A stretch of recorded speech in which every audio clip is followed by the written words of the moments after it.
Boy, what a set that third was. The United States staving off a couple of set points. It took several opportunities on their own. They finally win the third set 30-28. They dropped the opener 25-22, won the second 25-19. So now lead this best 3 out of 5, 2-1. Paul Sunderland back with two-time Olympian Kevin Barnett, and Fabiola, the new setter for Brazil, will step up to serve the opening point of the fourth set. Destiny Hooker stuffed right away. And in spite of the bright note for Brazil, let's go back to the end of that third set. Yes, the United States made some spectacular plays with Stacy Sikora in particular. But I think winning 30-28 over Brazil sort of shows how much this team has grown over the last couple of weeks. Certainly, the United States dropped a couple of very close sets in their very first weekend, but since that time have really been a different team, and it's been a combination of veterans coming back and playing and young players learning. We've seen Akin Raduo continue to develop in her second year. Larson continue to develop in her second year. And then Destiny Hooker at the opposite has gotten better each week. This has been a different team, and it's a huge deal to win close sets and stave off set points against anyone, especially world number 1 Brazil. Hooker rolling that ball and being rejected once again by Fabiana. Destiny Hooker needs to stick with her power. Even in an off situation, she's got to learn to hit a hard, flat shot off a big block like Brazil. Look for the top of those fingertips. If you make an error long once or twice, that's okay, but you're going to have to learn how to hit that shot against a quality block. Logan Tom missing that one wide. So a little of a ragged start for the United States. Stuff block, ball hit out of bounds, and now the Brazilians quickly on top over Jordan Larson and the Americans 3-1. Jacqueline back to serve.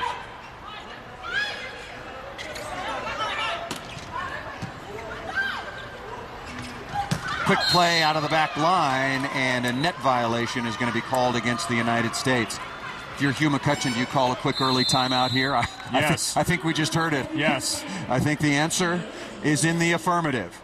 After winning an overtime set, if you will, 30-28, the United States comes out very flat to start this fourth set. We talked a lot about what the United States has done better throughout this tournament, and one of the things is not giving up so many runs. Here we've seen them give up a run of points to Brazil. The Americans have not given up a ton of runs, and that helps you stabilize your offense. Even if you start to get down giving up 1 or 2 points, you may find yourself trailing, but you don't give up rafts of points and just emotionally try and make it back up in one swing or one block because you just gave up 3 or 4 points. Just looking at the American coaching staff, Hugh McCutcheon did just a marvelous, marvelous job leading the 2008 men's team from a fairly low point in 2005, 2006, all the way to the gold medal. Continue that thought after this point. Logan Tom, nice dig by Paula. You see Paula digging that sharp cross court. That's where Logan Tom likes to go. And to continue the thought on Hugh, of course, tremendous credibility, and earned and deservedly so. So when he comes into the huddle, everybody pays attention and listens very carefully. And then you look over at Karch Kiraly, 3 times an Olympic gold medalist, the winningest beach player of all time. I mean, this is an all-star coaching staff, and their work is showed. That's going to be a violation against Akin Raduo blocking that set. To address Karch Kiraly, I asked Hugh McCutcheon, what does Karch Kiraly bring to the gym? Because Karch is not a coach. Never he has coached. not coached very much. And you wonder, okay, great player, that doesn't necessarily mean anything for what kind of coach he's going to be.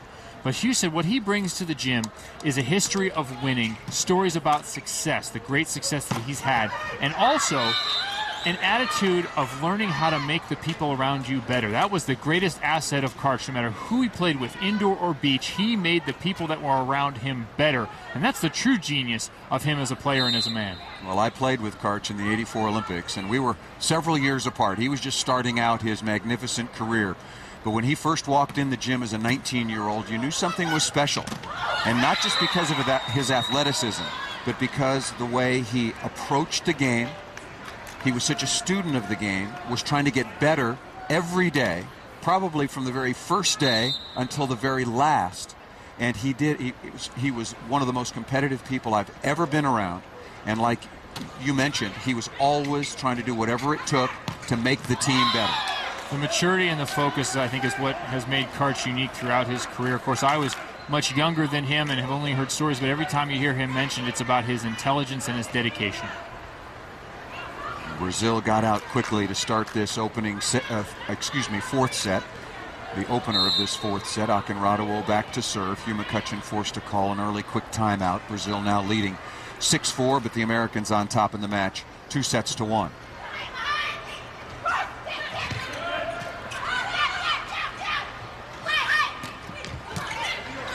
Smart shot by Larson, getting the offensive rebound, and then Hooker unloads. You mentioned it, Paul. Smart shot from Larson. Against a big block, when you have a trap set like that, you have to either look for the high hands off, as I mentioned earlier, or pop the ball off the block and get a cover. Perfect swing.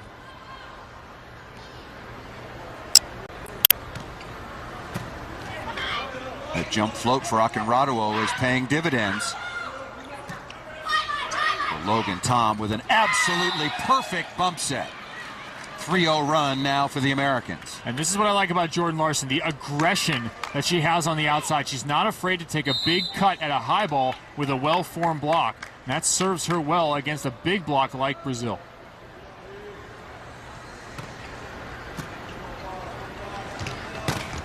Kaisa off the right side, slow momentarily. And, oh, what a cover by Fabi. I told you in the very beginning of our coverage that this was going to be a real duel at every position, particularly the libero. And Glass cheating up the line a little bit and paying the price that time. Paula cuffing that ball quickly down the line.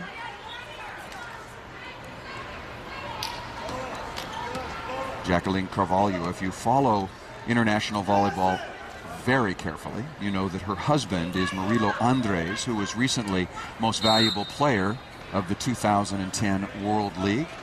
The finals were in Argentina, won by Brazil. Ball served well out of bounds, tied at 7. Something tells me the co-ed doubles over 40 division is in trouble in about 10 years.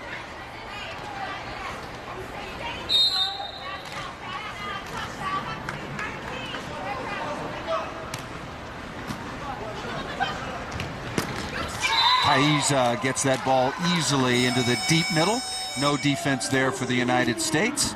And the United States, speaking of which, a nice little comeback, trailing by only 1.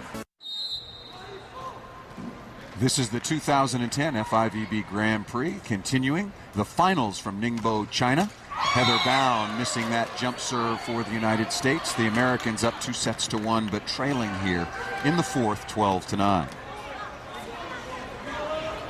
18th edition so far of the Grand Prix. The United States has participated in all but one. They have previously won this championship on 2 occasions. Dig by Fabi. That was in '95 and in 2001.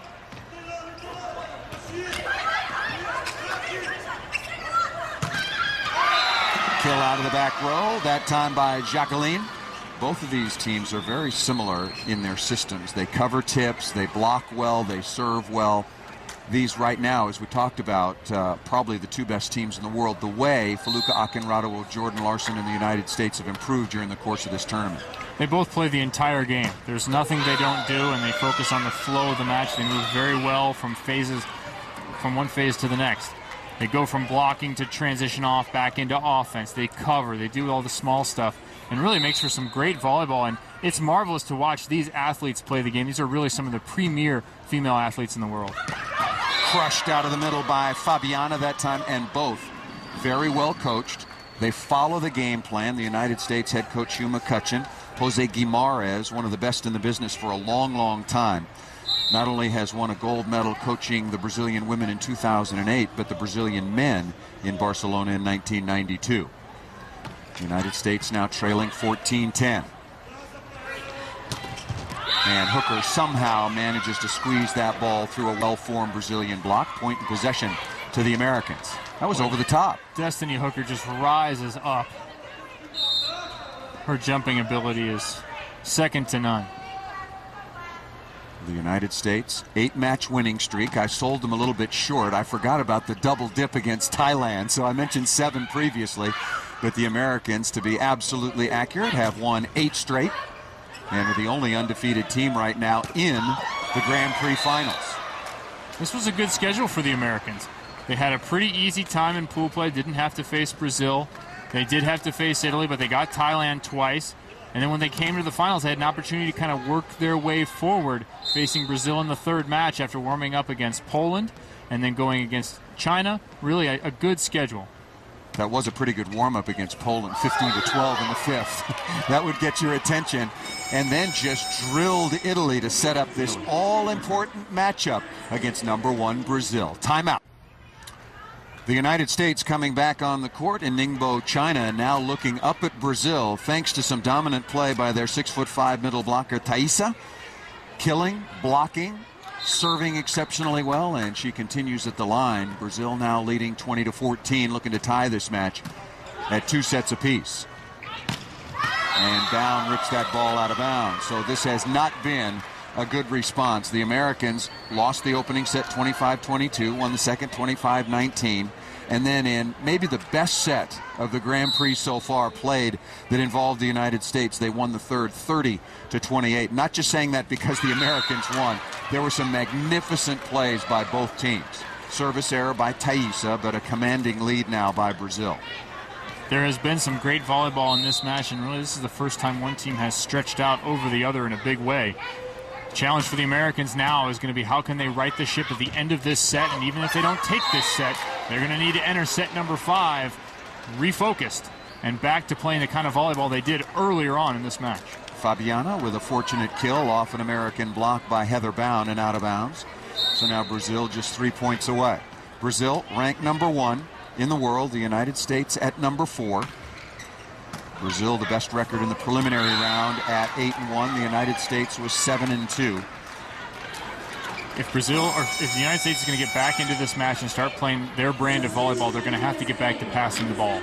That's the thing that has faded for them here in set number 4. Only 29% perfect through this. And prior to that, they were up over 50% for the rest of the match. So that has to come back so the United States can run their offense and utilize the middles. Left side off the block and out of bounds. And exactly to that point, a note from Karch Kirai. Ultimately, and I'm quoting Karch, ultimately it comes down to the old volleyball cliche. Passing and serving. You can talk about everything else, but if you don't execute those 2 very basic skills that initiate points on both sides respectively, then you're not going to have much of a chance, particularly against such a quality team. What's Hugh McCutcheon thinking about right now? Because he looks at the scoreboard. He knows 99.9% this set is gone. What's he thinking about going into set 5?